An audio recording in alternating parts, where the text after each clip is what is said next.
Hello, it's Zach with a podcast named Tim, here for a Star Wars The Clone Wars episode review. Today we're going to be doing Supply Lines from Season 3, and it is Episode 3. No, you're not crazy, we did skip Episode 2, because again, we're doing this chronologically.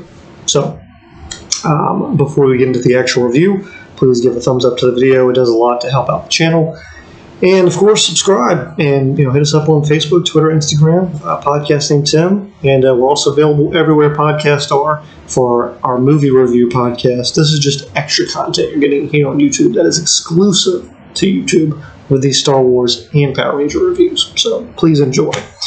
So this is a prequel in some respects, essentially, to the actual series first episode, which was entitled Ambush, and the one we're going to be doing next week.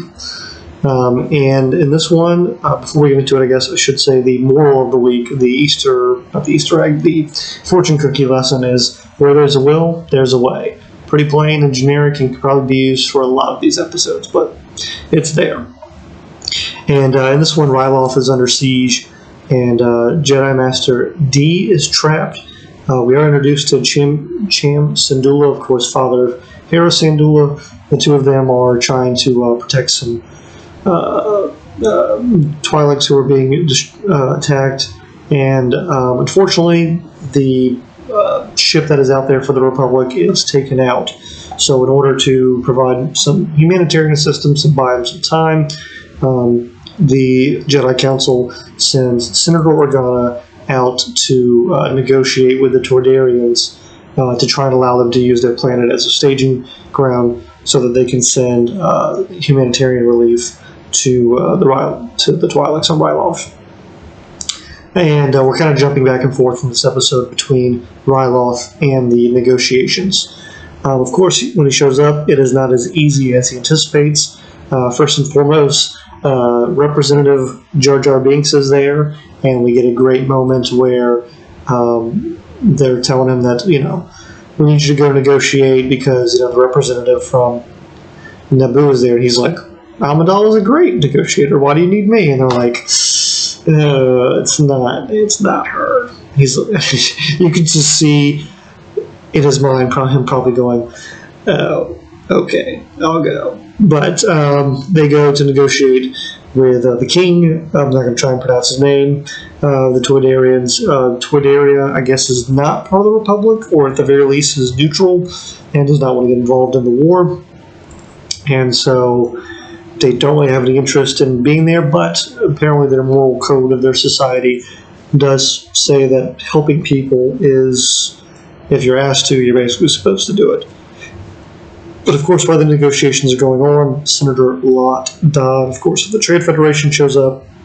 Apparently the Toydarians and the Trade Federation have some kind of contract, and he's using this to leverage, saying why the trade negotiations cannot, or why this negotiation can't go any further, and why you shouldn't help them out because you're going to get yourself involved in the war, and if you get involved in the war, we're not going to give you supplies.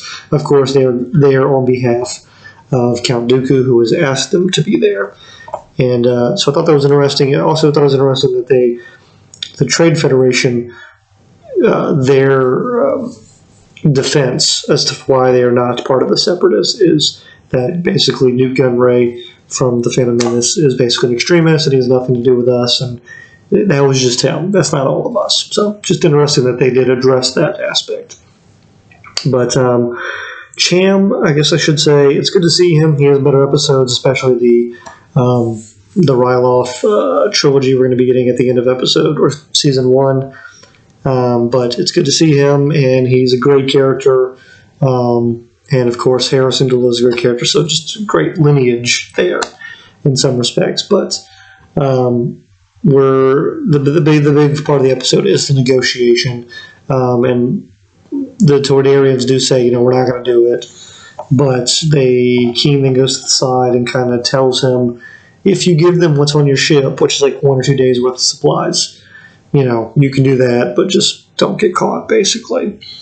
And so during a dinner party, Bail Organa excuses himself and he goes to deliver the supplies, and we get, I'm not going to say a good bit, but we get a bit where Jar Jar is distracting everyone with his interpretive art stuff.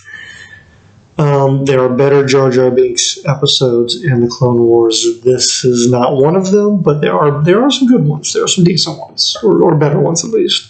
But overall, an okay episode. We're just setting up that first episode of the actual series, and really we're setting up the issue that's going on in Ryloth for the season finale. So kind of just a little side venture to peek into what's going on and what's going to be coming at the later on in a few episodes.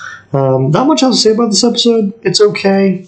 Not one of the best ones, but it's good. We're pushing the story along, and it was weird to see the Toydarians, because obviously Watto, I guess his name is, from the Phantom Menace, is kind of who we, as an audience, were introduced to as far as their culture, and he is nothing like them, and I'd be fascinated to find out what happened to him and led him astray, because he does not embody their culture in the least. But thank you for checking out this video. Again, please give a thumbs up. Let me know your thoughts on the video or on the episode, and always happy to talk Star Wars with people. So we'll see you here on the next episode of a podcast named Tim.